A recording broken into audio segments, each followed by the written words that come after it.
जूही और संगम दो बहनें थीं। जूही की शादी कुछ साल पहले सागर से हुई थी और जूही की उसके ससुराल में काफ़ी इज्जत हो रही थी। विकास और सागर दोनों भाई थे। जूही अपने देवर का दिल जीतने में भी कामयाब हो गई थी और जूही का इरादा था वह अपनी बहन संगम से विकास की शादी करा दे। जूही ने अपनी बहन को कई बार अपने ससुराल में बुलाया था। विकास को संगम बहुत पसंद थी और दिल ही दिल में वह संगम से मोहब्बत करने लगा था और जूही ने इन दोनों के रिश्ते को कामयाब बना दिया था। जूही ने संगम से विकास का रिश्ता जोड़ दिया था। विकास तो अपने शादी को लेकर बहुत खुश था क्योंकि उसकी भाभी जूही भी बहुत अच्छी थी। विकास की पूरी फैमिली बहुत अच्छी थी। जूही के परिवार में जूही और उसकी बहन संगम थी और उसके अलावा उसकी चाची की लड़की शारदा, जो कि अनाथ थी। उसके माँ बाप नहीं थे। शारदा भी संगम के साथ ही बड़ी हुई थी। वह 18 साल की थी। अभी वह पढ़ाई कर रही थी। संगम की और उसकी काफ़ी बनती थी। शारदा ने कभी अपने दोनों बहनोई से कभी मजाक भी नहीं किया था क्योंकि वह उन लोगों से काफ़ी छोटी थी। वह जूही के पति सागर और संगम के मंगेतर विकास का बहुत इज्जत किया करती थी। शारदा से विकास पूरे 9 साल बड़ा था। शारदा इन सब बातों को बहुत अच्छी तरह से समझ चुकी थी क्योंकि जूही की शादी के होने के बाद संगम और शारदा एक ही कमरे में सोया करते थे। संगम रात भर फ़ोन पर बात करती लेकिन शारदा को लगा था कि संगम अपने मंगेतर से बात करती है। एक दिन शारदा अपनी पढ़ाई कर रही थी और संगम बिस्तर पर लेटी वीडियो कॉल पर बात कर रही थी। शारदा तो अपने पढ़ाई में पूरी मगन थी लेकिन संगम के वीडियो कॉल की बात वह इग्नोर नहीं कर पाई थी।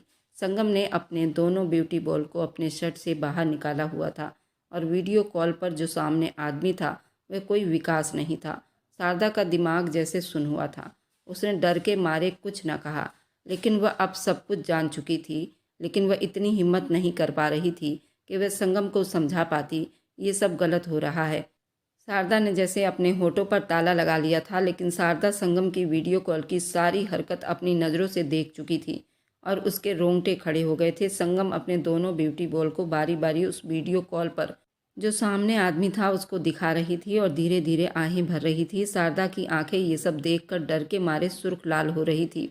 आखिर ये संगम क्या कर रही है? उसकी तो शादी विकास से होने वाली है, पर यह इस आदमी के साथ क्या कर रही है? शारदा ने अपने होठों पर हमेशा के लिए ताला लगा लिया था। अब संगम शारदा की सारी हरकतें देखा करती थी। वे वीडियो कॉल पर उस आदमी के साथ हद से ज़्यादा आगे निकल जाती। एक दिन फ़ोन पर संगम इतनी ज़ोर से किस कर रही थी कि शारदा की आंखें खुल गई, लेकिन शारदा ने फिर भी अपनी आंखें बंद करके लेटी रही। शारदा अनाथ थी लेकिन वह अपने दोनों बहनों से बहुत ज़्यादा प्यार करती थी और इतनी बड़ी बात वह किसी से नहीं बता सकती थी और ना ही वह संगम को समझा सकती थी। आखिर वह दिन भी आ गया था जब उसकी बारात आनी थी और आज जो कुछ हुआ उसके बारे में शारदा कभी सपने में भी नहीं सोच सकती थी। वह अकेले कमरे में मौजूद थी। उस वक्त पूरा घर मेहमानों से भरा हुआ था। घर में शादी की फंक्शन चल रही थी। ऐसे में वह अंदर बैठी मासूम उस वक्त बुरी तरह से घबराई हुई थी। काफ़ी देर बीत चुके थे। उसके हाथ पैर बिल्कुल ठंडे होने लगे थे। वह चौकन्नी हुई। उसकी नज़रें दरवाजे पर जाकर ठहरी। उसने दरवाजे के पास जाकर कान लगाए। बाहर से बातों की आवाज़ आ रही थी जिसका मतलब ये था कि बारात पहुंच गई है। वहीं अंदर शारदा का दिल जोरों से धड़कने लगा। जब सबको ये पता चला था कि संगम भाग गई है और उसे भगाने वाली कोई और नहीं उसकी चाचा की अनाथ बेटी शारदा है। न जाने उसके साथ अब क्या होता, लेकिन वह ये नहीं जानती थी कि उसने संगम की बात मानकर अपने लिए कितनी बड़ी मुसीबत मोल ले ली थी। अभी वो बैठी यही सोच रही थी कि दरवाज़ा जोर जोर से बजने लगा।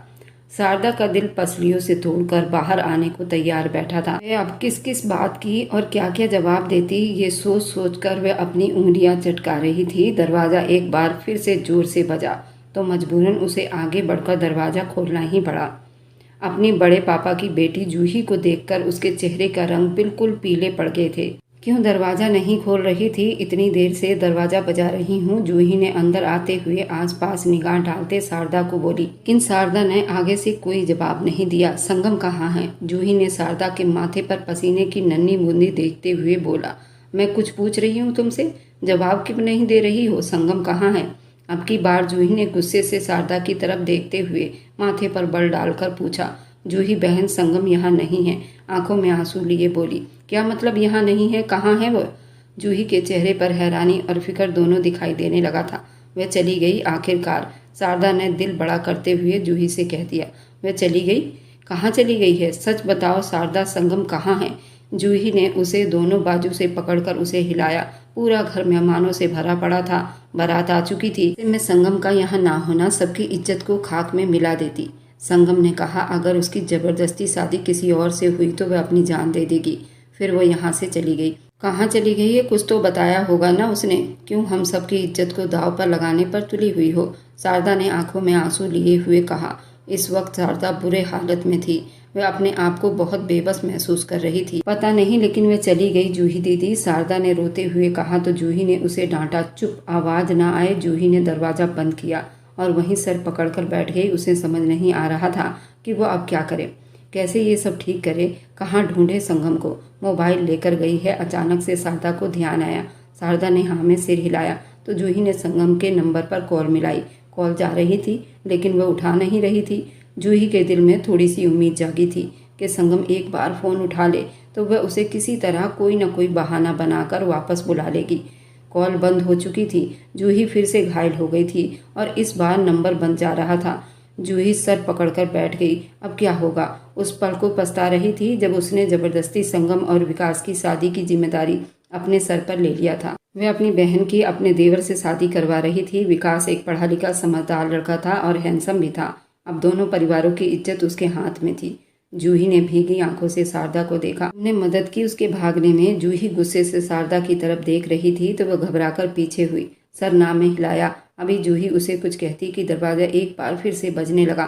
सामने अपनी माँ और अपनी सास दोनों को देखते जूही अपना माथा सहलाने लगी। क्या बात है, परेशान हो? संगम तैयार हो गई? शोभा देवी ने अपनी बेटी की तरफ देखते हुए सवालिया नजरों से पूछा। उसने अपनी माँ और सास को कमरे के अंदर करके दरवाजा बंद किया और उन्होंने संगम के बारे में सब कुछ सच बता दिया। अब परेशानी में चारों बेहाल थे। चारों बैठी इस समस्या का हल सोचने लगी। तुम्हारे पापा तो संगम को जान से ही मार डालेंगे। आखिर उसने इतनी बड़ी हिम्मत कैसे की? शोभा देवी ने जूही की तरफ देखते हुए कहा। उसके बारे में सोचने के बजाय अब ये सोचिए कि हम परिवार वालों को क्या मुंह दिखाएंगे, क्या बोलेंगे। मेरे ससुराल वाले तो मुझे जिंदा नहीं छोड़ेंगे क्योंकि ये सब मेरी वजह से हो रहा है। और विकास, उसने मुझ पर कितना भरोसा किया था। और संगम, आज संगम ने मेरा सर झुका दिया। अब बताइए मैं क्या करूं? वह देवी को अपनी बेटी का दुख पल में समझ आ गया था। उनकी नज़रें दो घड़ी शारदा की तरफ उठी थी तो उसके दिमाग में कुछ आइडिया आया था। एक काम करते हैं, विकास और शारदा की शादी करा देते हैं। ये क्या कह रही हो तुम? सीता देवी ने बड़ी आश्चर्य से पूछा। उसमें इतनी परेशान होने वाली क्या बात है समधन जी? मेरे लिए शारदा भी संगम की तरह ही है और जब संगम का पता चलेगा ये बात पूरे परिवार में फैल जाएगी। हमारी इज्जत तो दो कौड़ी की रह जाएगी। अब आप एक काम करिए, आप जाकर राम प्रसाद से बात करें। शारदा और विकास की शादी करवा देते हैं। शोभा देवी ने जल्दी से प्लानिंग करते हुए अपनी समधन जी से कहा, जबकि वहां खड़ी जूही को ये सब बिल्कुल भी एक आंख नहीं भा रही थी। शारदा उसके मरे हुए चाचा की बेटी थी। मम्मी कैसी बातें कर रही हैं? विकास और शारदा का क्या जोड़? जूही को इस बात पर ऐतराज हुआ। क्यों, इसमें ऐसी बात क्या है? शोभा देवी के माथे पर बल पड़े। घूरते हुए बेटी की तरफ देखा। मम्मी, आप समझ क्यों नहीं रही हैं? दोनों की एज में कम से कम 11 साल का फर्क है और आप कह रही हैं कि ऐतराज किस बात की है? सिर्फ 18 साल की है शारदा और आप कह रही हैं कि उसकी शादी विकास से कर दे। जूही किसी भी तरह करके इस शादी को रोकना चाह रही थी, लेकिन शोभा देवी ने अब पक्का इरादा कर लिया था कि वे शारदा और विकास की शादी करके ही रहेंगी। 18 साल की है तो क्या हुआ, अब वो बालिग तो हो चुकी है। और रही बात उसके पढ़ाई की, तो हम विदा ही नहीं करेंगे। ये शादी क्यों नहीं हो सकती? आप मेरी बात सुनिए और उसको भेज दीजिए। मैं चलकर राम प्रसाद से बात करती हूँ। वह उठकर बाहर निकल गई, जबकि सीता देवी ने अफसोस से जूही की तरफ देखा। आंटी जी प्लीज मेरी बात सुन लीजिए। वह उनको देखते उठी, लेकिन सीता देवी भी उसकी तरफ से मुंह मोड़ते हुए बाहर निकल गई। और फिर कुछ ही देर बाद विकास और शारदा की शादी हो रही थी। ये सब शोभा देवी ने किया था। फिलहाल संगम के ना रहते हुए सबने बहुत मुश्किल से ये हजम किया था। सब लोगों के सामने परिवार की इज्जत का भरम रखना भी तो बहुत जरूरी था। शारदा मरे मरे कदमों से शादी के फेरे ले रही थी और सातों वचन निभा रही थी और एक पवित्र बंधन में बंधने जा रही थी और उसके फेरे पड़ रहे थे। पंडित जी अपना मंत्र पढ़ने में व्यस्त थे। सब लोग वहाँ शादी संपन्न करवा रहे थे। उस वक्त शारदा के हाथ पैर बहुत कांप रहे थे। उसे तो उम्मीद नहीं थी कि संगम के जाने के बाद उसकी जगह उसको बैठा दिया जाएगा। शोभा देवी ने उसके कंधे पर थपकी देते हुए उसे हौसला दिया था तो वो मरे मरे कदमों से फेरे ले रही थी, तो सभी ने एक सुख का सांस लिया था। जूही इस सब मामले से दूर खड़ी अपनी मुट्ठियां जोर से बंद कर रही थी। तेज सिंह ने शारदा के सर पर प्यार से हाथ रखा और शारदा की आंखें आंसुओं में भर गई थी। शादी पूरी हो गई। सागर जूही दोनों बाहर निकलते चले गए।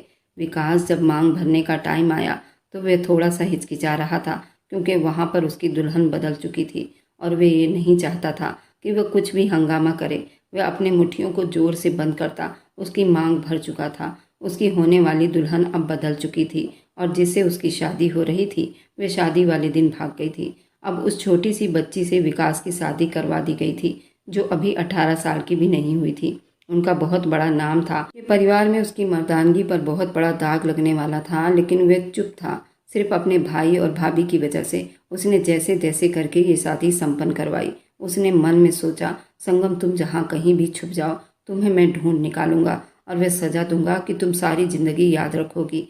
वह दिल ही दिल में संगम से बात कर रहा था। शादी होते ही सब लोग खुशी से झूम उठे थे। सबकी मिलनी स्टेज पर हुई थी। तेज साहब एक कोने में खड़े अपने आंसू अपने अंदर उतार रहे थे। उन्हें यकीन नहीं आ रहा था कि उनकी बेटी उनका सर झुकाएगी। संगम अब ट्रेन में बैठी अपने आसपास के लोगों को देख रही थी। उस वक्त वह एक लाल जोड़े में थी, जबकि उसने ऊपर से शॉल ले रखा था। नीचे दुल्हन के कपड़ों को छुपाने में नाकाम कोशिश कर रही थी। आंखों में ढेरों आंसू थे। गोद में एक छोटा सा बैग रखा था। ट्रेन चलने वाली थी। आज वह लखनऊ शहर से दूर जा रही थी। जिस शहर में वो भाग कर आई थी, अब वो शहर से फिर से भाग रही थी। एक पाप कर बैठी थी। किसी अनजान लड़के से वह सच्ची मोहब्बत करके वे अपना सब कुछ दांव पर लगा चुकी थी। अपने माँ बाप का घर वह किसी अनजान लड़के के लिए छोड़ आई थी। वह गैर ही तो था जिसे वह अपना समझकर इतना बड़ा कदम उठा लिया था, और कदम उठाने के बाद अब उसे समझ आई कि वह किस तरह और कितनी बड़ी गलती कर गई है। ट्रेन चल पड़ी थी। बैग पकड़कर बहुत मजबूर हो रही थी। वह लड़की आज तक अकेली घर से नहीं निकली थी और आज वह अकेली ट्रेन का इतना लंबा सफ़र करने लगी थी। उसके मोबाइल पर कॉल आ रही थी, उस आदमी की जिसके लिए वह अपना सब कुछ अपने माँ बाप को हमेशा के लिए छोड़ आई थी। आज उसी लड़के को वापस फिर से छोड़कर जा रही थी। मोबाइल की रिंगटोन होते वह बंद हुआ तो उसने कॉल बंद होते ही मोबाइल को ऑफ करते उसमें से सिम निकाल दी। उसे देखते चली गई। उसके आंसू टूटकर गालों पर बहने लगे और फिर दिल पर पत्थर रखकर उसे तोड़ दिया। सीट के पीठ से ठीक लगाते वह पल उसकी आंखों के आगे घूमने लगे, जिसकी आवाज़ सुनकर वह मरकर दोबारा उठी थी।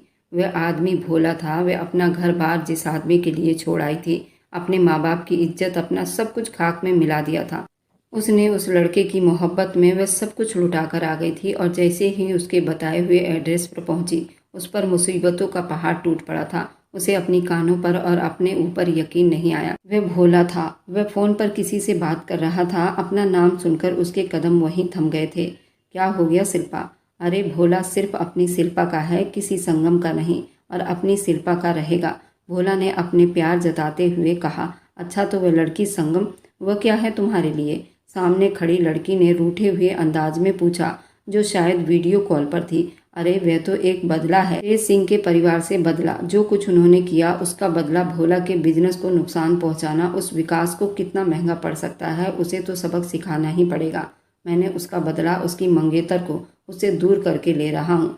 जिस दिन वो मेरे लिए अपने माँ बाप का घर छोड़ आई, देखना कैसे उसे उसकी असलियत दिखाऊंगा। हाँ हाँ, उसे लगता है मैं उससे सच्ची मोहब्बत करने लगा हूँ। बेवकूफ़ लड़की, लेकिन वह इतना भी नहीं जानती, अगर पीछे खाई है तो आगे कुआं भी हो सकता है। भोला, अगर वह आ गई तो क्या होगा? तुम उसे अपना लोगे? शिल्पा ने डरते हुए पूछा। इस बात पर संगम का दिल धड़का। वे पूरे जिस्म जान से उसके तरफ घूर कर देख रही थी। क्या मैं तुम्हें पागल लगता हूँ? घर से भागी हुई लड़की को मैं अपनाऊंगा? भोला जरूर हूँ, पर बेवकूफ़ नहीं।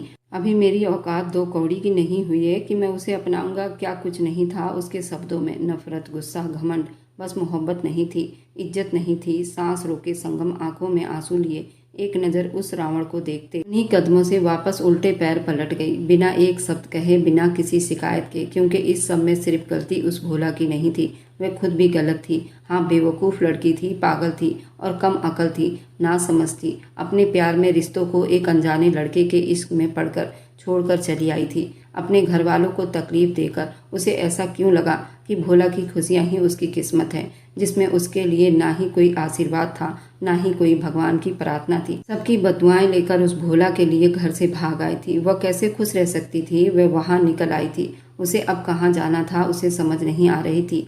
लखनऊ से दिल्ली आ चुकी थी, अब यहाँ से कहाँ जाती? यहाँ तो किसी को वह जानती तक नहीं थी। बहुत सोच विचार करते उसने अस्मिता अपनी एक दोस्त के घर जाने का सोच लिया।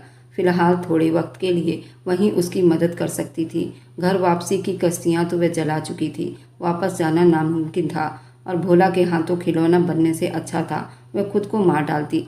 लेकिन खुद को मारने के बजाय वह अपने कठिन रास्ते खुद चुनती। सिर्फ अपने किए की सजा भुगतने के लिए। जो पाप उसने घर से भागकर किया वह उसकी सजा भुगतना चाहती थी, ताकि उसे भी तकलीफ हो जैसे वह अपने घर वालों को तकलीफ देकर आई थी। ट्रेन अपने रास्ते पर चल पड़ी थी। वह दिल्ली से अब गाजियाबाद जा रही थी, अपनी दोस्त अस्मिता के घर। वह ये भी नहीं जानती थी कि उसकी सहेली उसकी मदद करेगी भी या नहीं, लेकिन वह फिर भी भगवान के सहारे चल पड़ी थी। जबकि उसे अब रह रहकर शारदा का ख्याल आ रहा था, जिसे वह अपनी जगह वहां छोड़ आई थी। न जाने वह छोटी सी लड़की कैसे सब हैंडल कर रही होगी। इधर कुछ ही देर में विदाई का शोर उठा था, लेकिन तेज साहब बहुत परेशान थे। शारदा अभी उसने 12वीं क्लास के पेपर दिए थे और उसे पढ़ने का बेहद शौक था, पर उस बच्ची का सारा शौक उस संगम की वजह से बलि चढ़ गई थी। उन्होंने सब कुछ राम प्रसाद को बता दिया, उनके पैर पकड़ लिए थे और बहुत फिक्र कर रहे थे। मेरा बेटा विकास बहुत समझदार है, वह सब जानता है, वह शारदा को बहुत तरीके से और प्यार से हैंडल करेगा। यार तुम फिक्र मत करो, उसकी पढ़ाई की जिम्मेदारी भी मेरी है। वह जहाँ तक पढ़ाई करना चाहती है कर लेगी, उसे मैं पढ़ाई करने से कभी नहीं रोकूंगा। उनकी पगड़ी की लाज रखते हुए उनसे वादा कर बैठे थे। शारदा की विदाई हो गई। वह अपनी बड़ी माँ के डर की वजह से ये शादी कर गई थी, जबकि उसके बड़े पापा ने जितनी इज्जत अरमान से उसे कहा वह मना नहीं कर पाई थी और विकास की दुल्हन बन गई थी। उसके घर पधार गई थी, जहां उसका स्वागत हुआ। बहुत ही शानदार तरीके से किया गया था। वह छोटी सी लड़की उस वक्त बहुत डरी सहमी थी। उसे बिल्कुल भी समझ नहीं आ रही थी कहाँ पर क्या रिएक्ट करूं। उसका डर और झिझक देखकर उसकी बहन जूही ने सारी रस्में जल्दी जल्दी करवाई, विकास के कमरे में पहुंचा दिया। जूही के चेहरे पर अजीब से असर दिखाई दे रहे थे। वह शारदा को यहाँ संगम की जगह देखते उसको बहुत बुरा लग रहा था, लेकिन अपने होंठ बड़ी मुश्किल से उसने सी रखे थे। संगम, एक बार तुम मुझे मिल जाओ, अपने हाथों से तुम्हारा गला घोंटकर मार डालूंगी। वह दिल ही दिल में संगम से बात कर रही थी। किसी चीज की जरूरत हो तो बता देना, ड्रेस चेंज करना हो तो अलमारी में सब कपड़े हैंगर में हैं। तुम्हारा और संगम का साइज शायद सेम ही है, ज्यादा फर्क नहीं होगा। तुम उसी की सारी चीजें इस्तेमाल कर लेना, जैसे उसका छोड़ा हुआ हस्बैंड अपना लिया है। उसको ताना दे रही थी, लेकिन 18 साल की वो मासूम लड़की उसका ताना कहाँ समझ पाई थी। वह तो उसके कमरे में अकेले रहने के ख्याल से ही घबरा रही थी, वह भी किसी आदमी के साथ। उसका बस नहीं चल रहा था। वह जूही को कहे कि उसे यहाँ से ले जाए। उसे उस खूबसूरत कमरे से बहुत डर महसूस हो रहा था। इधर भोला आपे से बाहर हो रहा था। वह एक नंबर की झूठी थी, झूठ बोलती थी मुझसे मोहब्बत करती है, करती होती तो आज यहाँ आ जाती। धोखेबाज लड़की। भोला अपना सर झटकता अपनी गाड़ी की तरफ बढ़ा। शिल्पा से बात करने के बाद वह नीचे आया। कब से संगम का वेट कर रहा था, पर वह आई ही नहीं। तभी उसके आदमी का फोन आया। जब वह गुस्से से सर झटकते गाड़ी में बैठने लगा, उसका आदमी उस वक्त जासूसी के लिए लखनऊ में संगम के घर पर मौजूद था और उसे वहां की सारी रिपोर्ट मिनट मिनट की दे रहा था। सर, मैं कब से आपको फ़ोन कर रहा हूँ, आपने कॉल ही नहीं पिक की। बड़ी तेजी से बोला था। क्या कहना है? यही ना कि लड़की शादी करके विकास के साथ विदा हो गई है। धोखेबाज लड़की थी, मुझे पहले ही पता था। भोला ने बड़े गुस्से से अपना सर झटका। नहीं सर, उनकी बेटी संगम तो घर छोड़कर भाग गई है। विकास सर के साथ तो तेज साहब की भाई की अनाथ लड़की शारदा की शादी हुई है। उस आदमी की बात पर एक पल को भोला पूरे गुस्से में आ गया था। ये क्या बोल रहे हो तुम? अपनी आवाज़ खुद भी सुनाई ना दी। मैं सच कह रहा हूँ सर, संगम मैडम घर छोड़कर जा चुकी हैं और जो विकास ने यहाँ शोर मचाया था वह तो आप सोच ही नहीं सकते थे। ऐसा कैसा मुमकिन है? अगर संगम वहाँ नहीं है तो फिर कहाँ है? सवाल भोला के पूरे जिस्म पर तमाचे की तरह लगा था। कैसी बातें कर रहे हैं सर, वह आपके पास ही तो आई है। उस आदमी ने भोला का दिल किसी अनहोनी के एहसास से धड़काकर रख दिया था। सर, आपके अलावा वह किसी को नहीं जानती। वह घर से निकली ही आपके लिए है, तो आपके पास नहीं पहुंची तो वह कहाँ जा सकती है? 1 मिनट। भोला ने अपना कॉल होल्ड पर लगाया और वॉचमैन के पास आया। उससे पूछने लगा, जी साहब, क्या दिन के वक्त एक लड़की आई थी? हाँ सर, एक लड़की आई थी, पर उसने अपना नाम ही नहीं बताया। बस यही कहा आपसे मिलना है। उसके पास आपका कार्ड था, मैंने अंदर भेज दिया था। फिर भोला का दिल बहुत जोरों से धड़का। दूसरी तरफ फ़ोन से आवाज़ आई, बोलो भाई। भोला गुस्से से भड़का था। फिर साहब वो थोड़ी देर बाद रोते हुए बाहर निकली और उल्टे कदमों से ही वो बाहर चली गई। वॉचमैन ने सब बारीकी से बता दिया और अपना सर झुका लिया। भोला ने गुस्से से अपनी आंखें मींच ली। मतलब वो आई थी और शायद तब आप शिल्पा से बात कर रहे थे। शायद उस लड़की ने सुन लिया था। भोला ने अपने दांतों तले अपने होठों को दबाए। इतने जोर से दबाया, तुमने मुझे बताया क्यों नहीं? वह बड़ी जोर से चिल्लाया था, लेकिन उसका दिल उसके बस से बाहर हो रहा था। वॉचमैन के पास उसके सवाल के जवाब नहीं थे। उसे कहाँ परमिशन थी कि वो बड़ों की समस्याओं में कुछ बोलता? न जाने वह कहाँ गई होगी, वह किस हाल में होगी। मेरी उसको सारी असलियत भी पता चल गई है। वॉचमैन बोल पड़ा, अब क्या होगा सर?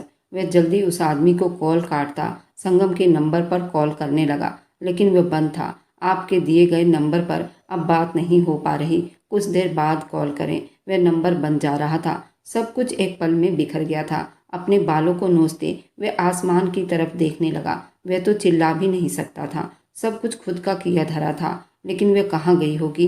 वह तो किसी को यहाँ जानती भी नहीं। अचानक से भोला उसको उसकी फिक्र हुई और जल्दी उस आदमी को उसने दिल्ली बुलवाया था। वह आदमी विकास की जासूसी कर रहा था। अपने खास आदमी को संगम की तलाश करने को कहा, खुद घर वापस आया था। इधर विकास अपनी दुल्हन को घर ले आया था।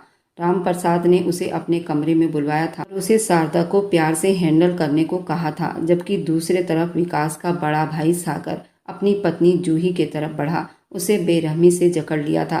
क्यों किया तुमने ये सब? जब जानती कि तुम्हारी बहन को किसी और में इंटरेस्ट है, तो क्यों उसे मेरे हीरो जैसे भाई के साथ बांध रही थी? सागर छोड़िए, मुझे नहीं पता था। वह आंखों में आंसू लिए बोली, झूठ मत बोलो, मैं तुम्हारी बहन थी और तुम्हें ना पता हो?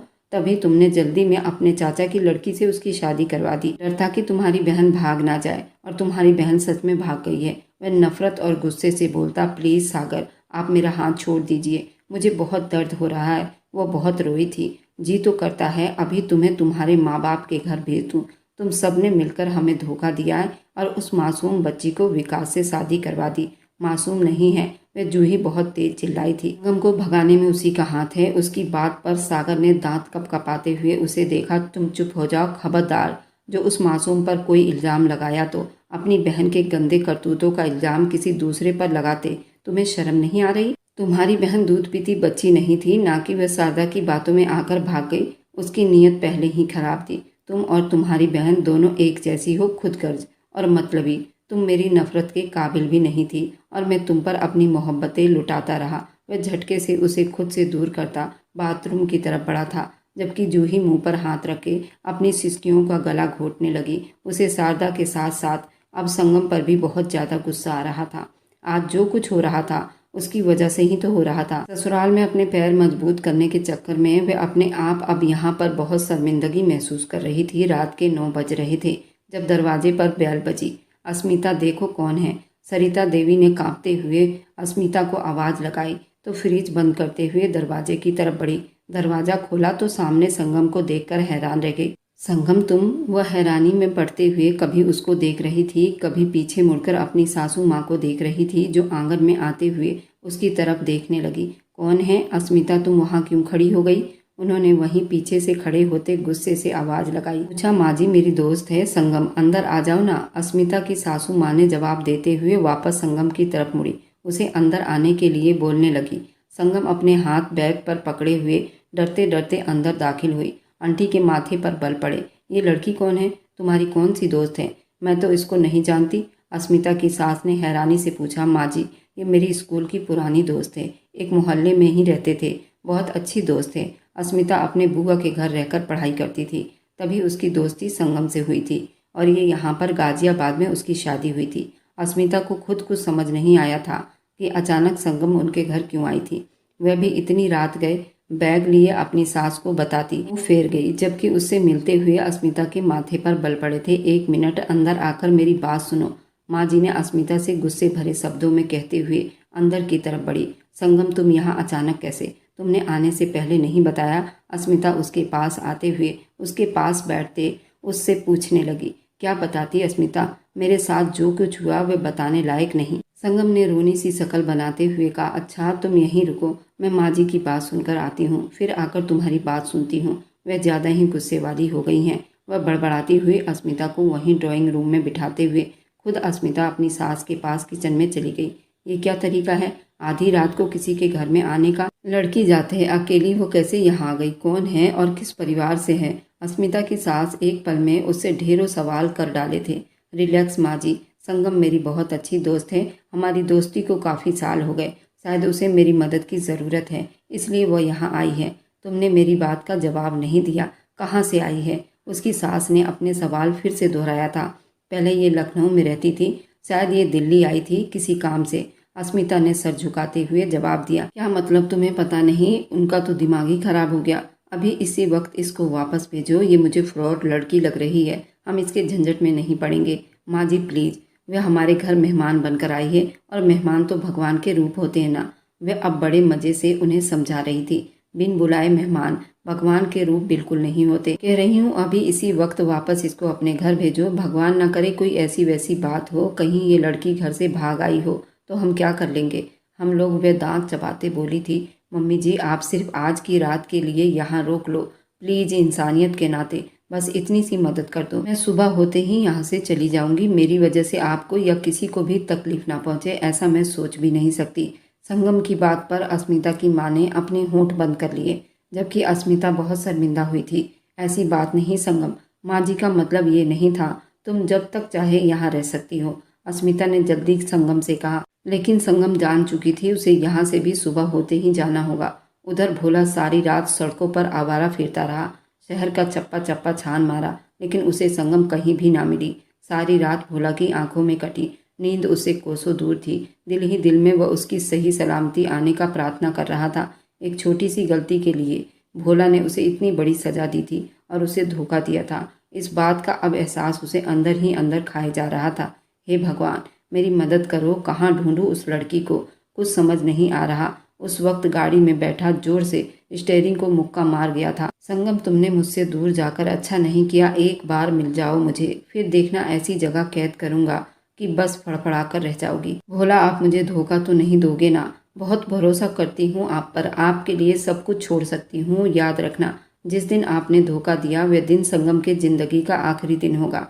भोला अब बहुत पछता रहा था, आंखें मीचे, न जाने इस वक्त वह कहाँ होगी, किस हाल में होगी। उसे कुछ भी हुआ तो उसका जिम्मेदार सिर्फ मैं रहूंगा। मेरी वजह से वह घर छोड़कर भागी है, मेरी वजह से वह जमीन पर मुक्के बरसाता चला गया। वह सच में मुझसे सच्चा प्यार करती थी, मैं ही था जो उसकी मोहब्बत का एहसास न कर सका।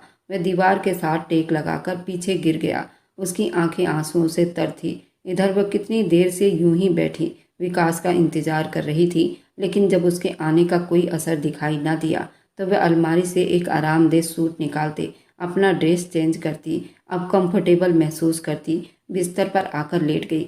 गहरी सांस भरते वह बिस्तर पर जा बैठी। खूबसूरत कमरा, खूबसूरत सेज, हर चीज़ बहुत शानदार तरीके से सजाई गई थी और यहाँ की हर चीज़ बहुत कीमती थी। वह कमरे का हर चीज़ टटोलती आंखों से देखती। वह नींद में चली गई और तकिए पर सर रखते वह संगम को सोचने लगी, शारदा अगर तुमने मेरा साथ ना दिया तो मैं अपने आप को यहीं तुम्हारे सामने खड़े खड़े मार दूंगी। मुझे जाना होगा। हे भगवान, संगम दीदी ने इतना बड़ा कदम उठा लिया, उनकी रक्षा करना। वह रोती हुई उठ बैठी। उसे याद आया आज उसको पूजा करना था। वह आज सोमवार का व्रत रखे बैठी थी। उसने आज तक कभी भी सोमवार का व्रत नहीं छोड़ा था। वह पूजा पाठ पर बहुत ध्यान देती थी और भगवान को बहुत मानती थी। वो बचपन में ही अनाथ हो गई थी। उसके बड़े पापा और मम्मी ने उसे पाला था। उसे कभी भी किसी चीज़ की कमी महसूस होती तो वह पूजा पाठ करने बैठ जाती और जो कुछ मांगना होता वह भगवान से मांगती और उनसे कहती, अपने दिल की हर हाल बताती। उसने भगवान के सामने अपना माथा टेक रखा था। इतने में दरवाजे पर उसका पति विकास आ गया। उसे देखता रह गया। इतनी खूबसूरती उसने आज से पहले कभी नहीं देखा था। वह जब भी कभी यहाँ आई उसने कभी उसे निगाह भरकर नहीं देखा था। वह विकास के लिए एक छोटी बच्ची की तरह थी। वह उससे पूरे 9 साल छोटी थी, लेकिन अब वह उसका पति बन बैठा था। अच्छा खासा वह गुस्से में था और मर्दों की तरह उसकी भी सुहागरात को लेकर बहुत सी फीलिंग थी, लेकिन अब सब पर पानी फिर गया था। अब उस बच्ची के साथ सुहाग रात मनाता हुआ अच्छा नहीं लगता। वह भरपूर नौजवान था और बॉडी वाला था। अपनी बॉडी को और ज़्यादा अच्छा सा लुक देकर खूबसूरत बना चुका था। और कहाँ वह छोटी सी 18 साल को नाजुक सी लड़की, क्या वह उसकी मोहब्बत सहन कर पाती? वह गहरा सांस भरकर रह गया था और वह अपना सर झटका। वह भगवान के आगे हाथ जोड़ बैठी थी। उसके दिमाग में क्या कुछ नहीं चल रहा था। खुद को डांटता हुआ वो बिस्तर की तरफ बढ़ता, अपनी कलाई में पहनी हुई घड़ी उतारकर एक तरफ रखता। तभी उसकी निगाह अपनी सेज पर उठी थी, जिसको उसने कितने अरमानों से सजाया था। इधर शारदा के दिल में और दिमाग में फिर से वही वाला दबाव उभरने लगा। हे भगवान, संगम दीदी को अपनी छत्र छाया में रखना। वे रोते हुए भगवान से प्रार्थना कर रही थी और आसपास से बिल्कुल बेखबर थी। विकास कब कमरे में आया उसे खबर ही नहीं थी। जबकि उसकी प्रार्थना सुनता वो बुरी तरह से चौंका था। तो क्या उसकी भाभी जो कह रही थी वह सच है? संगम को भगाने में उसकी चाची की लड़की शारदा का हाथ था। भगवान की मूर्ति समेट कर उठी तो विकास को बिस्तर पर बैठा देखकर ठिठक कर रुकी थी। वह बिल्कुल भी ना डरती, लेकिन विकास जिस तरह उसे देख रहा था आग उगलती निगाहों से, वो बिल्कुल सहम कर डर कर। अब शारदा के लिए बड़ी मुश्किल काम था। विकास अपनी जगह से उठता, उसके पास आया। जो मैं पूछ रहा हूँ सब सच सच बताना। क्या संगम को भगाने में तुमने उसकी मदद की थी? विकास का शब्द इस तरह गुस्सैला था कि उस मासूम शारदा ने जल्दी बिना सोचे समझे सरनामे हिलाया। वे विकास से इस तरह डर गई थी कि वे चाहकर भी सच ना बता सकी थी। अगर वह उसे मारता तो वह दिल ही दिल में कांपने लगी थी। ठीक होगा कि इसी में भलाई है तुम्हारी, कि तुम इस सब में शामिल ना हो, वरना मुझे दुश्मन को सीधा नर्क में डालना बहुत अच्छी तरह से आता है। वे ठंडे शब्दों में कहता, उसका गाल हल्का सा थपथपाता वॉशरूम की तरफ बढ़ा था। उसके जाते ही शारदा ने गहरी सांस भरी। उसने तो अपनी सांसें ही रोक ली थी। हे भगवान, मुझे भी अपनी छत्र छाया में रखना। वे मासूम अपने लिए भी प्रार्थना करने लगी थी। रात के आखिरी पल शारदा की आंखें खुली तो कमरे में बिल्कुल अंधेरा था। प्यास की वजह से उसके हल्क में कांटे चुभने लगे थे। उसने अपना मुंह दूसरी तरफ फेर कर गहरी नींद में सो रहा था। उसकी मध्य खर्राटों की आवाज़ें सुनती वह उसके आहट से उठ बैठी थी। रात को वह सोफे पर ही सोने लगी थी जब विकास ने उसे बिस्तर पर सोने को कहा और खुद मुंह पलटकर सोने के लिए लेटा। वह तो वही जानता था अभी ये छोटी है और सुहागरात के बारे में उसको समझ नहीं है। इसलिए दिल पर पत्थर रखे हुए नींद की गोली लेकर बड़ी मुश्किल में नींद की वादियों में खोने लगा था। दूसरी तरफ शारदा को यूं उसकी पीठ मोड़कर सोना बुरी तरह चुभा था। क्या वह विकास को पसंद नहीं थी? विकास ने उसके तरफ देखना भी गवारा नहीं समझा। उसकी आंखों में आंसू भर आए थे, पर वह खुद पर कंट्रोल किए बिस्तर के दूसरी तरफ लेटते ही सो गई थी। नींद की वादियाँ उस पर बहुत देर के बाद आई थी, पर अब वो फिर से जाग गई थी। उसने एक बहुत बुरा सपना देखा था। उसे बहुत प्यास लगी थी। वह जग से पानी का गिलास निकालने लगी, लेकिन जग खाली था। उसे हैरानी हुई, क्या किसी ने भी पानी रखना भी ठीक नहीं समझा था? वह आंखों से आंसू पोंछती उठकर कमरे से बाहर निकली, किचन के तरफ फिल्टर के पास गई, पानी निकाला, वापस कमरे में आई। गिलास में पानी डालते हुए एक ही सांस में सारा पानी पी गई। पानी पीकर गिलास एक तरफ रखते बस सोने के लिए लेटी। तभी विकास ने उसकी तरफ करवट ले ली। उसे देखते रह गई। पहली बार उसे यूं बहुत पास से और करीब से देख रही थी। गाल के नीचे हाथ रख के उस बॉडी बिल्डर मर्द को एकटक देखे जा रही थी। 18 साल की लड़की थी। अभी उसके दिल में कोई भी नहीं आया था। विकास ही वो पहला मर्द था जो उसकी ज़िंदगी में आ गया था और उसके दिल में घर कर गया था। उसका जी चाहा था वह उसके करीब आए, लेकिन उससे दूर था। वह उसे बच्ची समझ रहा था, लेकिन वह 18 साल की लड़की के अंदर विकास की मोहब्बत की प्यास जाग रही थी, जिसे विकास बिल्कुल ही अनजान था। शायद संगम दीदी से मोहब्बत करते थे, इसलिए मेरे नज़दीक आना अच्छा नहीं समझ रहे। वह दुखी होते मुंह फेर गई, आंखों से चुप से आंसू बहाती रही। तभी नींद में विकास का हाथ उसकी कमर पर आकर रुका। उसकी तो सांसें ही रुक गई। दिल की धड़कनें पहले थमी थी, फिर जोरों से धड़कने लगी। उसके दिल की हालत अजीब हो रही थी, जबकि विकास गहरी नींद में था। जागा होता तो शायद कभी भूल कर भी शारदा के करीब ना जाता। उसके जानलेवा सांसों को महसूस करती वह गहरी सांस लेती अपनी आंखें मीच गई। इधर संगम ने अस्मिता को अपनी सारी सच्चाई बता दी। अस्मिता उसकी हालत देखते बस अफसोस करके रह गई थी। तुमने बहुत बड़ी गलती की संगम। किसी भी अनजान लड़के की मोहब्बत में घर छोड़ देना, अपनों को छोड़ देना बेवकूफ़ी की बात है। तुमने बहुत बड़ी गलती की है। उसने उसे दुख से कहा, जानती हो, लेकिन अब तीर कमान से निकल चुका है। न जाने कल कैसे मेरे मम्मी पापा ने इस सारी समस्या को हैंडल किया होगा। सब मेरी वजह से हुआ है। मैंने अपने माँ बाप का सर नीचा कर दिया, उन्हें बर्बाद करके अपनी खुशियाँ मनाने चली आई थी। अस्मिता, कैसी खुशियाँ? देख लो, अब भी मैं खाली हाथ हूँ। कुछ भी नहीं मेरे पास। वे अंदर ही अंदर मर रही थी। अस्मिता ने उसका हाथ थामा। संगम, औलाद चाहे माँ बाप को कितना ही दुख क्यों न दे दे, माँ बाप फिर भी औलाद को कभी भी श्राप नहीं देते। बस सब्र करो, भगवान सब कुछ ठीक करेगा।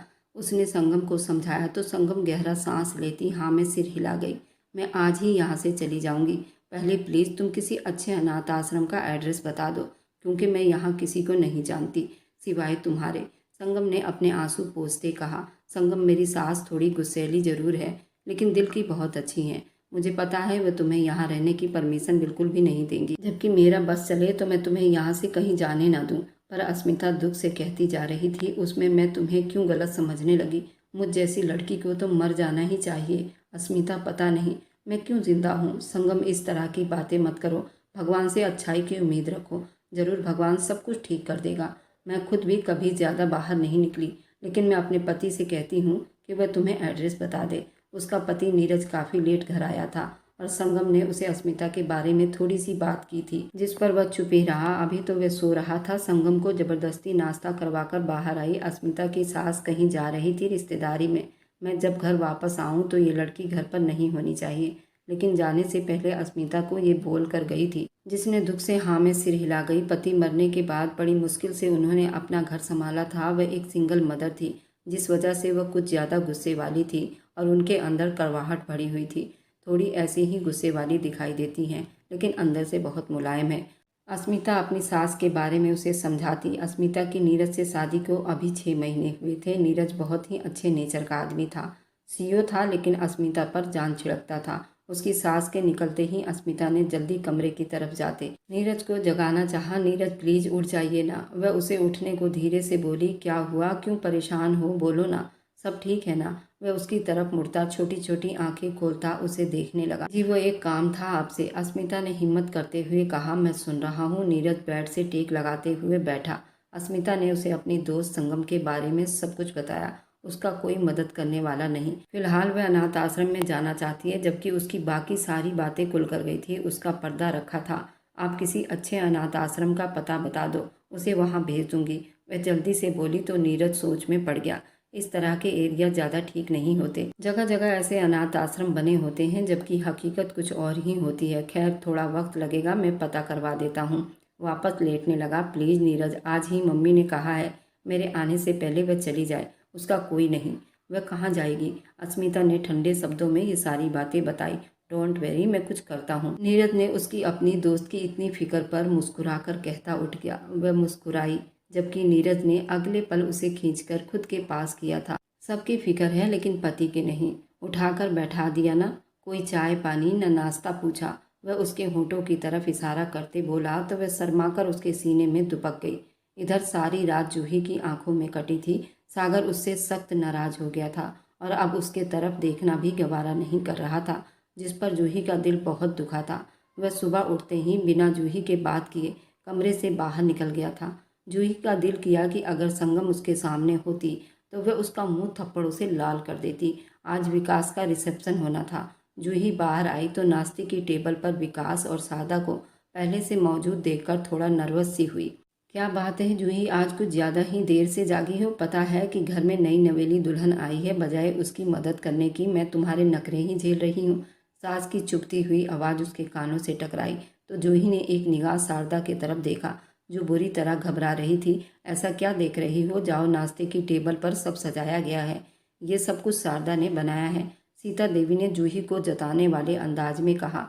उनकी बात पर जूही का मुंह बन गया था, लेकिन वह चुप रही। सामने ही उसका पति सागर विराजमान था। उसके सामने कुछ बोलकर वह बुरा नहीं बनना चाहती थी। सागर ने सिर्फ एक जूस का गिलास लिया, अपनी जगह से उठ खड़ा हुआ। सागर बेटा, कहाँ जा रहे हो? आज तो विकास की रिसेप्शन है, क्या तुमने छुट्टी नहीं ली? राम प्रसाद ने सागर को अपनी जगह से चुप से उठते हुए देखा तो टोक दिया।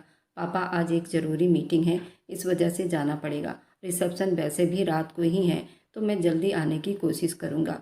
बिना किसी के तरफ देखे बाप को जवाब देता वह लंबे लंबे कदम रखता वहाँ से बाहर निकल गया था, जबकि सीता देवी ने दुखी निगाहों से जूही के तरफ देखा था। क्या बात है सागर, इस तरह तो कभी नाश्ता छोड़कर नहीं जाता, आज बिना नाश्ता किए हुए चला गया? कोई बात हुई है तुम दोनों के बीच? सास की शक भरी निगाह उन दोनों पर पड़ी तो जूही जल्दी से बोल पड़ी। माँ जी, हम दोनों का पर्सनल मामला है, डिस्कस करना जरूरी नहीं समझती यहाँ पर। वह भी गंभीर शब्दों में कहती नाश्ते की टेबल से चुप से उठकर अपने कमरे की तरफ बढ़ गई। उफ, देख रहे हैं तेवर, न जाने कैसी परवरिश की है शोभा देवी ने इसकी। अच्छा हुआ छोटी बहन मेरे विकास की दुल्हन बनकर नहीं आई, वह भी इसी की तरह निकलती। संगम की बात आते ही विकास के होंठ बुरी तरह से भींचे थे।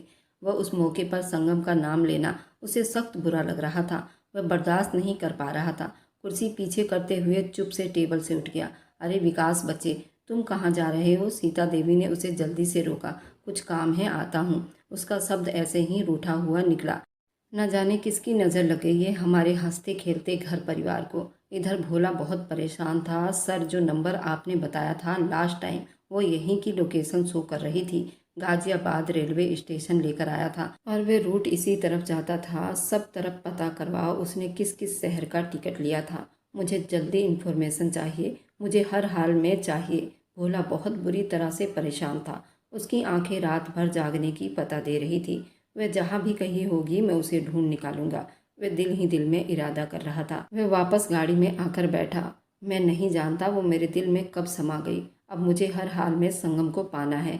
मैंने उससे सच में विकास से बदला लेने के लिए इस्तेमाल किया था, लेकिन आज समझ आ रहा है, बुरी तरह से एहसास हो रहा है, वो बदला नहीं था, वो मेरा इश्क था। अगर वह मुझे ना मिली तो न जाने मैं क्या कर बैठूंगा। मुझे वह हर हाल में चाहिए। मेरे भगवान, भोला बड़ी बेबस था और घबरा रहा था। इधर नीरज ने अपनी माँ से बात करके संगम को अपने घर रहने की परमिशन दिलवा दी थी।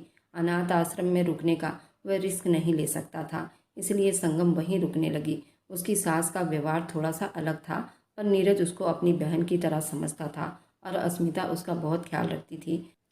लेकिन ये नहीं जानती थी कि भोला अब उसके प्यार में इतना आगे बढ़ चुका है कि उस तक पहुंच ही जाएगा।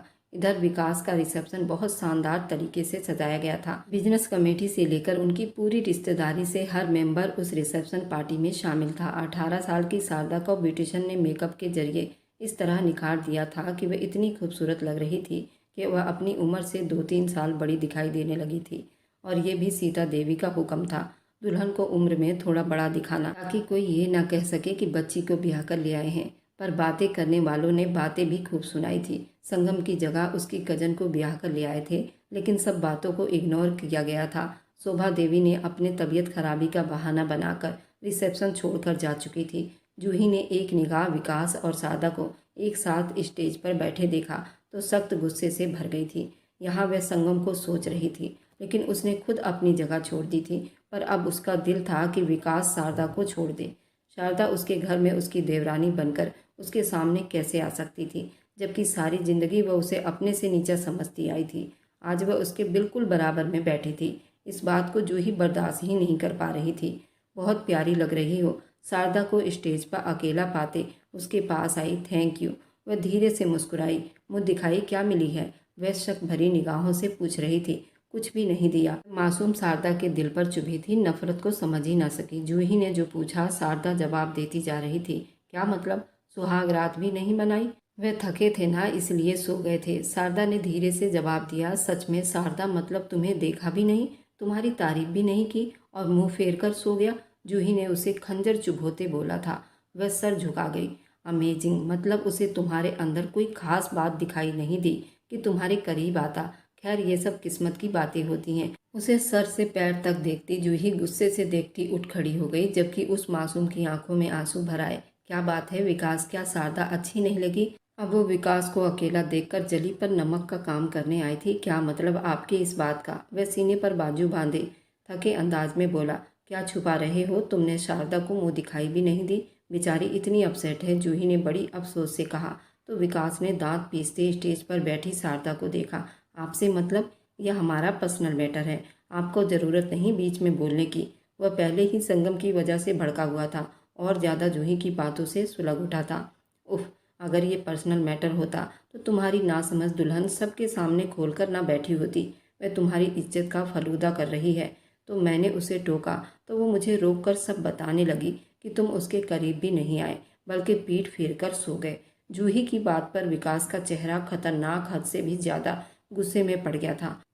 शारदा उससे एज में बहुत कम थी, लेकिन इतनी भी छोटी नहीं थी कि कमरे की बातें खोल खोल कर दूसरों को बताए। वैसे तुम्हें उसे पहली रात ही नकेल डालकर रखना चाहिए था, ताकि तुम्हारी इज्जत को वह सब लोगों में दो कौड़ी का ना करती। जूही ने मुंह बनाते सर नामे हिलाते अफसोस किया। आपकी बहन ने जो कारनामा किया उसके बाद मुझे नहीं लगता हमारे परिवार में किसी की इज्जत दो कौड़ी की भी बची है। वह तो उन बातों को समझती नहीं, लेकिन आप और आपकी बहन तो समझती थी ना। और रही बात करीब जाने की, भाभी के कान में घुसता नॉर्मल शब्दों में भाभी के पास होता बोला, अब शारदा मेरी धर्मपत्नी है। जब चाहूँ जिस वक्त चाहूँ उससे मैं अपना हक वसूल कर सकता हूँ। मैं उसका पति परमेश्वर हूँ। आप जाकर अपनी लापता बहन की मातम मनाइए, जो बिना शादी किए न जाने किसके साथ और किससे अपना मुंह काला करवा रही है। जूही ने गुस्से से उसकी बात काटी, जो भिगो भिगो कर उसका वार उसी पर उल्टा किया था। अपनी बारी आई तो उससे बर्दाश्त न हुआ। अगर आपके अंदर सुनने की शक्ति नहीं तो बोलने से पहले 100 बार सोच लिया करो। उनको आईना दिखाता बाहर की तरफ कदम बढ़ा गया, जबकि जूही उसकी बातों पर जल भुनकर राख हो रही थी। वह अब वापस अपनी पत्नी शारदा के पास जा रहा था। वह रिसेप्शन के बाद फ्री होती, अब कमरे में आईने के सामने खड़ी खूबसूरत लहंगे को देखती धीमा धीमा मुस्कुरा रही थी। कल तो बस घर में ही तैयार हुई थी, लेकिन आज उसे बिल्कुल दुल्हनों की तरह सजाया गया था। अपने चेहरे के निखार पर हाथ रखे वह अपनी महंगी ज्वेलरी को देखती शर्माती मुस्कुरा रही थी। आईना उसे अपनी तारीफ करता दिखाई दिया। क्या ही हो जाता अगर विकास जी मेरी थोड़ी तारीफ कर देते। कितने कंजूस हैं, मुझे मुंह दिखाई भी नहीं दी। कितनी शर्मिंदगी हुई भाभी के सामने। वह मुंह में बड़बड़ा रही थी, कानों में पहने अपने झुमके उतार रही थी, तभी विकास धाड़ से दरवाजा खोलकर अंदर दाखिल हुआ।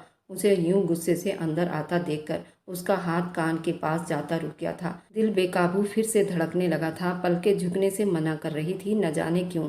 शारदा का जी चाहा उसकी चौड़ी छाती में समा जाए और विकास भी उसको प्यार करे, उसकी तारीफ करे, लेकिन उसके चेहरे पर पहले ही गुस्से को देखती उसे तो अपनी जगह से हिलने की भी हिम्मत नहीं हो पा रही थी। क्या चाहिए तुम्हें? मुझसे मुंह दिखाई चाहिए? वो उसके पास आता उसका मुंह अपनी तरफ मोड़ गया था। शारदा ने जल्दी नाम में सिर हिलाया। तुम्हें शर्म नहीं आई? कमरे की बातें बाहर निकालते हुए उसे गुस्से से बाजू से जकड़े हुए झकझोड़ा। वह नाजुक सी लड़की अपना सांस रोके विकास को सहमी हुई देख रही थी। इतनी सी तो हो तुम, और तुम्हें प्यार की आग लगी है। उसके सामने इतनी बेशरम बातें कर गया था, उसे अपने कानों पर विश्वास नहीं हुआ। शारदा की आंखें आंसुओं से भरने लगी। मैंने क्या कहा? हे भगवान, ये मुझे क्यों डांट रहे हैं? मैंने किसी से कुछ भी नहीं कहा। वह दिल ही दिल में बोलती विकास को देखती चली गई, जबकि भूल गई थी कि आज ही जूही को अनजाने में अपनी पर्सनल बातों का सारा पिटारा खोल गई थी। विकास ने उसकी कलाई को बड़ी जोर से दबोचा। आज मैं तुम्हें बताता हूँ कि असली आदमी क्या होता है। तुमने भाभी के सामने क्या बकवास की है कि मैं तुमसे मुंह मोड़कर सोता हूँ? विकास ने शारदा का इतना हैवी दुपट्टा उतार कर दूर फेंका था। शारदा अचानक से उसके इस व्यवहार पर बौखला गई थी। आंखों में ढेरों आंसू लिए विकास को देखा, जो विकास के जज्बात एकदम भड़के थे। वह उसे बिस्तर पर लाता तकिए पर गिरा गया, उसके ऊपर झुकता उसके ब्लाउज के हुक को खोल गया था। शारदा बुरी तरह से घबरा गई थी। विकास, उसने सहमे हुए उसका नाम लिया। क्या हुआ? डर क्यों रही हो? यही तो चाहिए था तुम्हें कि मैं तुम्हारे पास आऊं। उसकी गर्दन पर हाथ फेरता, उसकी गर्दन को नरमी से अपने हाथ में ले गया। शारदा की गुलाबी होंठ उसे अपनी तरफ बुला रहे थे, जिन पर लिपस्टिक लगी हुई चमक रही थी। वह रो देने को थी। विकास ने खुद पर कंट्रोल किया। चुप हो जाओ, आवाज ना आए रोने की। जितना पूछूं उतना जवाब देना। भाभी से क्या बात हुई थी तुम्हारी? वह अब पीछे होता बेड के सिरहाने से टेक लगाते उसे अपनी गोद में बिठा गया। वह शर्माती हुई देखती धड़ धड़ धड़कते दिल को बड़ी मुश्किल से संभालते हुए पलके उठाने की हिम्मत नहीं थी। वो मुंह दिखाई का पूछ रही थी, सर झुकाए मुजरिमों की तरह जवाब दिया, जबकि नजरें अभी भी झुकी हुई थी। और तुमने उसे सब बता दिया कि ना मुंह दिखाई दी, ना सुहागरात मनाई। इतनी बेशरम कब से हो गई हो तुम? उसकी नाजुक सी कमर को मुट्ठियों में दबोचते घूर कर बोला, नहीं कुछ नहीं बताया। मैं डर के मारे फिर से झूठ बोल गई। अच्छा, तो उन्हें कैसे पता चला कि हम रात को एक दूसरे के करीब नहीं आए थे? अब की बार उसका सब थोड़ा धीमा लेकिन बेहद बेकरारी लिए हुए था। मैं सच कह रही हूँ विकास, मैंने कुछ नहीं कहा। वह गहरी सांस भरते बोली, जिससे उसके खूबसूरत होंठ से गर्म सांसें के गर्दन पर टकराने लगी। तुम्हें मासूम छोटी सी लड़की समझ रहा था, तुम तो पूरी आफत निकली। वह उसे खींचकर अपने सीने में भींच गया। वो बड़ी तेजी से हकलाई। वह उसकी नाजुकी को अपने सीने में मिस करता बहता चला गया। झटके से उसको तकिए पर गिरा चुका था, उस पर झुकता चला गया। उसके होंठों से गर्दन तक का सफ़र कुछ ही मिनटों में उसने तय कर लिया था। शारदा की हवाई गुम हुई और वह सिसकियां भरकर रह गई थी। वह मैं भूल गया था कि उम्र अभी कम है, थोड़ी नादान है, लेकिन मैं ये भूल गया था वह बालिग हो गई थी और उसकी धर्मपत्नी थी। बस यही याद रखे हुए था। शारदा की आंखों के आगे अंधेरा छाने लगा। मुझे डर लग रहा है। शारदा की जुबान से ये आवाज़ फिसलती जा रही थी, कुछ नहीं होगा। विकास जो बहुत ज़्यादा उसके प्यार में डूबते जा रहा था, शारदा की पुकार पर खुद को कुछ हद तक काबू कर लिया था। विकास ने बेकाबू होते खुद को अपनी बाहों में समेटा था और वह उसे प्यार भरी नज़रों से देखने लगी। वह चाहती थी कि विकास उसके करीब आए, उसे प्यार करे, लेकिन प्यार में इस हद तक एक दूसरे के करीब हुआ जाता है, उसे ये अंदाज़ा नहीं था। वह लैंप की रोशनी भी कम करता शारदा पर अपना प्यार लुटाता चला गया था। उसकी धड़कनों पर झुकता फिर से वह जुनूनी हुआ था, लेकिन शारदा की सिसकियों पर वह खुद को होश में लाया था। लेकिन उस रात उसके प्यार का जुनून के सर पर चढ़कर बोल रहा था। तो कभी अपनी पत्नी को देखता, उसे प्यार करता। वे दोनों प्यार में इस तरह खो गए थे। दोनों ने ही एक लंबी रात प्यार भरी बिताई थी। अब विकास का कोई भी रिएक्ट उसको बुरा नहीं लग रहा था। वह उसके प्यार में इस तरह गुम हो गई थी, लेकिन आंखों से आंसू बहकर तकिए को भिगो रहे थे। इधर करीबन 2 साल के बाद विकास हाउस में सभी इस वक्त बहुत खुश थे। जूही और सागर की भी आपस में सुलह हो गई थी। वक्त रहते सागर ने जूही को समझाया और शारदा को उसकी जगह देने को कहा, ताकि घर में कुछ भी कोई तमाशा न लगे। भगवान ने जूही को अभी तक कोई औलाद नहीं दी थी, लेकिन अब सागर ने उससे वादा किया था कि वह औलाद के लिए कभी दूसरी शादी नहीं करेगा, क्योंकि डॉक्टर के चेकअप से सारी कमी जूही के अंदर थी। भगवान ने अब औलाद देनी होगी तो जूही से ही दे देगा। वह सब्र करेगा। भगवान के हर फैसले पर वह राजी हो गया। सागर ने उसे यकीन दिलाया था। वह अपने आप को बदलती चली गई। आज विकास और शारदा के 1 साल के बेटे को वह भी बिल्कुल माँ की तरह चाहती थी, जलन नहीं करती थी। विकास हाउस अब बहुत खुशियों में जगमगा रहा था। शारदा ने वादा किया था, मैं एक और बच्चे को पैदा करूंगी, उसे वह अपनी बहन जूही को दे देगी। शारदा ने 3 साल के बाद एक बेटी को जन्म दिया था। उस बेटी को वह अपनी बहन जूही को सौंप दिया था। जूही और सागर भी बहुत खुश थे। अपनी बेटी को लेकर यहाँ सब कुछ नॉर्मल था और बड़ी खुशी में बीत रहा था, क्योंकि आज विकास हाउस के इकलौते वारिस की 6ठी सालगिरह थी। केक कट करना था, लेकिन अभी तरुण को जगा जगा कर सभी थक चुके थे। वह अपना पेट भरता जो सोया, अब उठाने पर भी नहीं उठ रहा था। जब जबरदस्ती जगाना चाहा तो उसने रोना डाल दिया था, इसलिए केक कट नहीं हो पा रहा था। राम प्रसाद विकास को हाथ के इशारे से अपने पास बुला रहे थे। अपनी पत्नी को एक साथ लिए उनके पास चला गया। वे सब खुश थे, सबके चेहरे जगमगा रहे थे कि अचानक वहाँ एक भूचाल सा आ गया। दरवाजे की ओर सबकी नजरें एक साथ उठी। वहाँ संगम को खड़ा देखकर सभी बिल्कुल सुन रह गए थे। उसके साथ खड़े उस आदमी को देखकर विकास का दिमाग आपे से बाहर हुआ था। शारदा के कदम बेकाबू होकर विकास की तरफ उठे। वह उसके साथ जाकर खड़ी हुई। जानती थी वो बहुत ही गुस्से वाला आदमी है, कहीं गुस्से में कुछ गलत ना कर दे। उन 6 सालों में वह जान गई थी उसके बारे में और उसके गुस्से के बारे में। वह उसका गुस्सा हमेशा ठंडा कर देती। संगम अपने साथ खड़े भोला का बाजू जोर से थाम गई थी, जो आज जबरदस्ती उसे वहां ले आया था। भोला ने उसे 2 दिनों में ही ढूंढ लिया था, लेकिन उसे मनाते मनाते भोला को पूरे 1 साल लग गए थे। वह उसे माफ नहीं कर पा रही थी, लेकिन भोला पीछे हटने वालों में से नहीं था। उसने उसको मनाकर ही दम लिया और शादी करके घर ले आया था। पर उसकी संगम वो पहले जैसी नहीं थी। उसने हंसना बोलना सब कुछ छोड़ दिया था। भोला को अपनी गलती का बहुत एहसास हुआ था। फिर अपनी गलती को सुधारने के लिए उसने संगम के घर वालों से बातचीत की। उन सबसे संगम के लिए उसने माफ़ी मांगी और तब तक उसके पास भी नहीं गया था जब तक उन्होंने संगम को माफ़ ना कर दिया था। विकास के पास गया, लेकिन उसने मिलने से मना कर दिया। संगम के लिए वह सबके आगे हाथ फैला गया। शायद वह सच में उससे टूटकर मोहब्बत कर बैठा था और उसे इसका एहसास बड़ी देर में हुआ था। धीरे धीरे सबको संगम के लिए मना ही लिया था। बिना उसके बताए सबको मना चुका था और आज उसे एक फंक्शन का बोलकर जबरदस्ती अपने साथ ले आया था। अब यहाँ आकर वह बहुत बुरी तरह से डर रही थी। उसके सामने वह सब अपने थे। आंखों में आंसू लिए वे कांपते हुए भोला का बाजू मजबूती से थामे उसके तरफ देखने लगी। वह मुंह पलट गई। उसकी आंखों में शिकायत थी। इससे पहले कि वह वापस जाती, भोला ने उसका हाथ थामे सर नामे हिलाया और उसे लिए उसके माँ बाप के तरफ बढ़ा और डरते हुए भोला के पीछे चिपक कर रोने लगी। भोला ने उसे अपने पीछे से सामने लाते उसके माँ बाप के सामने खड़ा किया। शोभा देवी उसे देखती रो पड़ी थी और अपनी बाहें फैला दी थी। वह हैरान होती, उनके सीने से जा लगी थी। इस साहब की तरफ डरते हुए देखा, उनके आगे हाथ जोड़ दिए। वे कुछ बोलने के लिए उठे थे, उसके पापा ने उसे अपने सीने से लगा लिया था।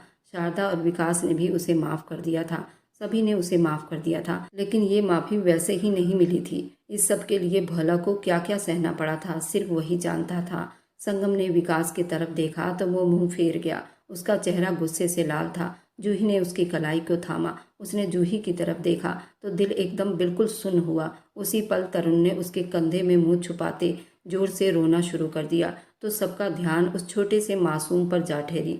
जूही ने उसे अपनी बाहों में ले लिया तो वह चुप होता माँ की गोद से सबको एक नज़र देखता हैरान हो रहा था। भाई लाओ यहाँ हमारे पोते को, अब मुंह ठीक हो गया है मेरे बच्चे का, तो केक काट लिया जाए। राम प्रसाद ने अपने पोते को गोद में लिया और केक कट किया। सबने मिलकर तरुण को अपने दादा के साथ केक कट करते देखा तो तालियां बजाई। माफ़ नहीं कर सकते तुम दोनों? संगम ने शारदा और जूही की तरफ देखते उम्मीद से पूछा। शारदा का बस नहीं चल रहा था कि वे जल्दी आगे बढ़कर बहन के गले से लग जाए। विकास की वजह से वह अपने दिल की बात नहीं सुन रही थी। विकास ने एक नज़र भोला को देखा और एक नज़र संगम पर डाली। बच्चे की वजह से मैं सब कुछ भुला चुका हूँ, एक्सक्यूज मी। इतना कहते हुए वह तरुण की तरफ बढ़ गया। शारदा ने झट से संगम को गले से लगा लिए। शारदा तुम बहुत कमज़ोर हो गई हो, आप अपना ख्याल क्यों नहीं रखती? क्या आप? वह रोते हुए उससे पूछ रही थी, जबकि वह सिर्फ मुस्कुरा रही थी। थैंक यू भोला। रात को सोने के लिए लेटी वह उसके सीने पर सर रख गई। आज शादी के इतने साल बाद उसके करीब आई थी कि भोला का दिल धड़क गया था। आई एम सॉरी संगम, मेरी वजह से तुमने क्या कुछ नहीं सहा। मुझे एहसास है और धन्यवाद करता हूँ भगवान का कि उसने मुझे इतनी प्यारी पत्नी दी, मोहब्बत करने वाले लोग दिए। उसके आसपास बाहें डाले बोला। संगम ने कहा, आई एम सॉरी, मैंने आपका बहुत दिल दुखाया है तो जोड़ भी सकती हूँ अपनी मोहब्बत से। वह उसको अपने करीब करता गंभीर शब्दों में बोला तो संगम ने पलकें झुका ली तो वह उसके होंठ पर अपना होंठ रखते उसकी आत्मा में समा गई थी। ये थी उस घर की प्रेम कहानी। अगर आज की कहानी आपको अच्छी लगी है तो आगे की और आने वाली सारी दिलचस्प रोमांटिक कहानियों के लिए मेरे चैनल को लाइक और सब्सक्राइब करते जाएं।